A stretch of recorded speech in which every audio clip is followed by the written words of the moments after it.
Сука. В хату прям. Чё, ебать. Пизда. Ебать.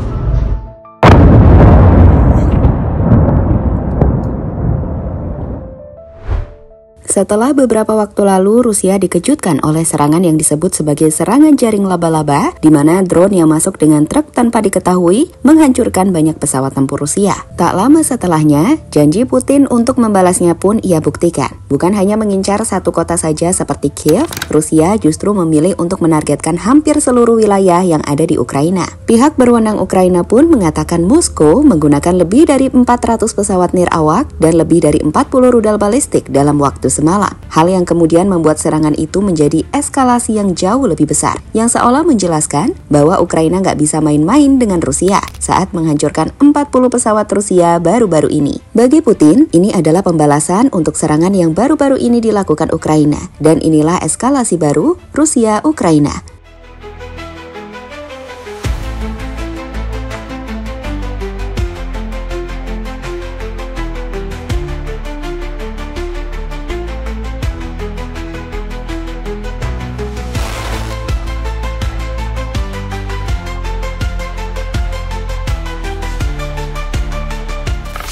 Beberapa waktu lalu, dunia dikejutkan dengan keberhasilan serangan dari Ukraina yang menerobos ke pangkalan udara militer Rusia dengan menggunakan truk-truk yang sudah dimodifikasi sebagai tempat penyimpanan drone penyerang. Ukraina mampu mendekati titik sasaran tanpa diketahui sebelum drone mereka keluar dari truk dan menghancurkan berbagai pesawat Rusia yang tengah terparkir. Total, 40 hingga 41 pesawat dilaporkan hancur. Dan momen itu membuat Zelensky mengklaim keberhasilan mereka. Dengan sebaliknya, itu membuat Putin makin marah, di mana Presiden Rusia itu berjanji untuk melakukan serangan balasan pada Ukraina atas hal tersebut.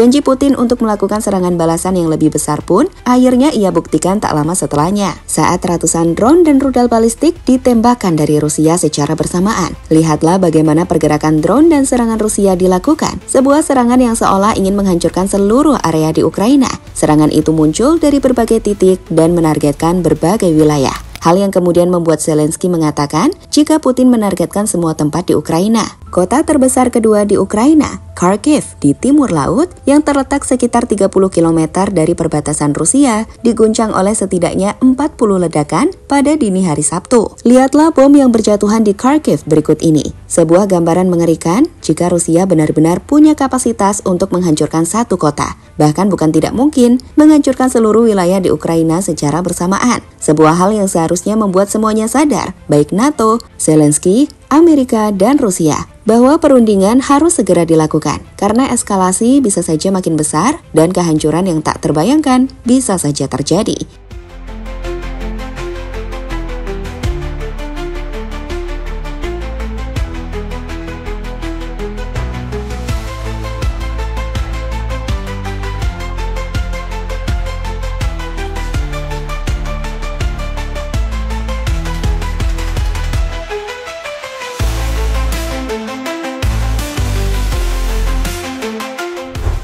Melihat Rusia melakukan serangan besar-besaran ke seluruh wilayah di Ukraina, Zelensky pun memberikan reaksi yang menarik. Pasalnya, Presiden Ukraina ini lagi-lagi mengajak seluruh negara di dunia, Eropa, dan Amerika untuk menekan Rusia akibat serangan itu, di mana Rusia dinilai harus bertanggung jawab. Rusia bersiap untuk melanjutkan perang dan mengabaikan semua usulan perdamaian. Mereka harus bertanggung jawab atas hal ini. Lebih dari 400 pesawat tanpa awak dan lebih dari 40 rudal, termasuk rudal balistik, digunakan dalam serangan semalam yang menargetkan hampir seluruh Ukraina.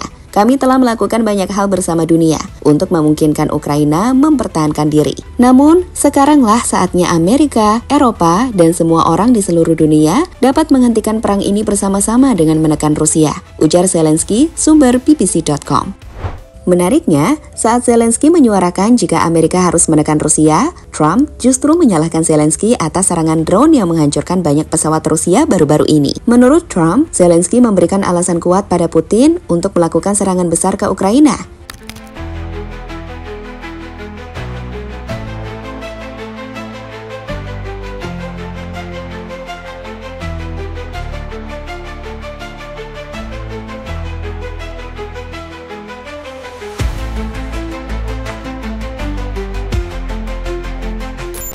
Rusia peringatkan Eropa dan UK.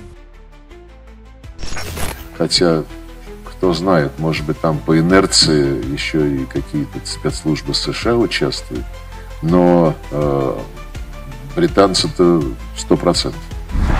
Ya, baru-baru ini Menteri Luar Negeri Rusia, Sergei Lavrov, mengatakan bahwa Ukraina tak akan bisa melancarkan serangan ke Rusia jika tanpa campur tangan Barat. Dalam hal ini, Lavrov menilai keterlibatan 100% dari Britania atau Inggris. Nah, melihat hal itu, Putin pun memperingatkan kepada Eropa dan Inggris jika perang nuklir bisa saja terjadi. Tak main-main, Rusia bahkan telah mengirimkan ancaman Perang Dunia Ketiga ke Inggris, di mana mereka bisa menghapus Inggris dari peta. Menurut Putin, jika perang ini terjadi, Rusia memiliki sistem peringatan dini untuk serangan rudal nuklir. Amerika Serikat memiliki, tapi Eropa tidak. Jika amit-amit sampai terjadi serangan, semua orang harus menyadari bahwa Rusia memiliki sistem peringatan dini untuk serangan rudal. Amerika Serikat memilikinya, Eropa tidak. Mereka kurang lebih tidak berdaya dalam pengertian ini. Jika pihak-pihak yang bertukar serangan dengan kita tidak ada lagi, saya sangat meragukan apakah Amerika akan terlibat dalam pertukaran ini pada tingkat senjata strategis. Orang Eropa harus mempertimbangkannya, namun saya berasumsi hal itu tidak akan pernah terjadi. Kita tidak punya kebutuhan itu. Angkatan bersenjata kita jauh lebih banyak jumlahnya daripada mereka dalam persenjataan konvensional, sehingga tidak perlu, ujar Putin, sumber lightpeople.com. Secara spesifik, Putin mungkin menilai bahwa Rusia tak perlu menggunakan senjata nuklir karena kekuatan kontroversial Rusia jauh lebih kuat dari Eropa. Tapi jika dibutuhkan, Putin juga tidak menutup kemungkinan. Dan jika itu terjadi, Rusia bisa meleburkan Eropa. Sebagai info, soal senjata nuklir, Rusia adalah negara dengan senjata nuklir terbesar di dunia. Bahkan sumbu ledak nuklirnya jauh di atas Amerika.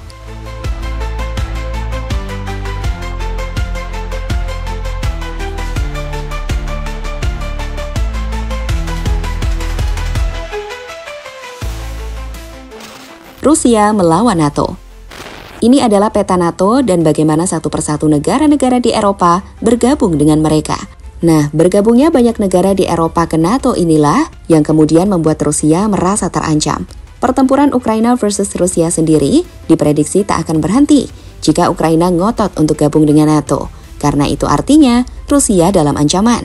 Terbaru, dalam diskusi soal gencatan senjata antara Ukraina dan Rusia yang dilakukan di Turki, kedua belah pihak masih jauh dari kata sepakat. Putin sendiri mengajukan beberapa syarat jika ingin perang dihentikan. Di antaranya, Rusia menuntut Ukraina menyerahkan wilayah yang diklaim Rusia, termasuk Crimea, Sevastopol, dan 4 wilayah di Ukraina Timur, Donetsk, Luhansk, Kherson, dan Zaporizhia. Selain itu, Rusia menuntut Ukraina menarik pasukannya dari wilayah-wilayah yang diklaim Rusia, termasuk dari wilayah perbatasan seperti Kursk. Dan pada akhirnya, Rusia menuntut Ukraina untuk berkomitmen pada status netral secara permanen, termasuk menolak keanggotaan NATO dan melarang penempatan pasukan asing di wilayahnya.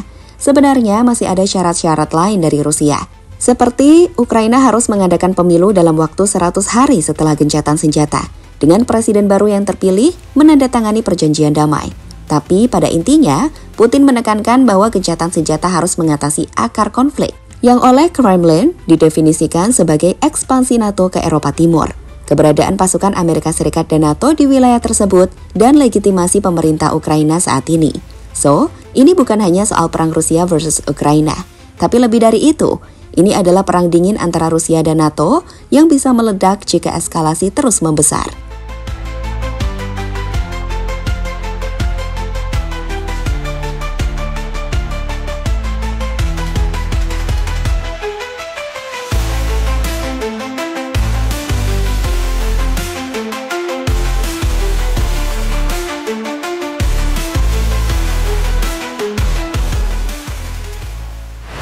Pada akhirnya, di tengah eskalasi yang semakin memanas, dunia tengah dihadapkan pada situasi yang mengerikan. Serangan balasan Rusia yang menargetkan seluruh Ukraina, ancaman perang nuklir terhadap Eropa dan Inggris, serta ketegangan dengan NATO menunjukkan bahwa konflik ini telah melampaui perang konvensional. Gambar bom yang berjatuhan di Kharkiv dan drone yang merajalela menjadi pengingat pahit akan kehancuran yang mengintai. Zelensky terus memohon dukungan global untuk menekan Rusia, sementara Putin memperingatkan bahwa Eropa tak akan luput dari akibatnya jika eskalasi berlanjut. Tuntutan gencatan senjata Rusia, penyerahan wilayah, netralitas Ukraina, dan penghentian ekspansi NATO menunjukkan jarak yang masih jauh menuju perdamaian. Pada pukul 01.09 waktu Indonesia Barat, 10 Juni 2025, saat matahari terbenam di ufuk perang ini, satu hal yang jelas, dunia harus bertindak cepat, atau kita semua akan menyaksikan kehancuran yang tak terbayangkan.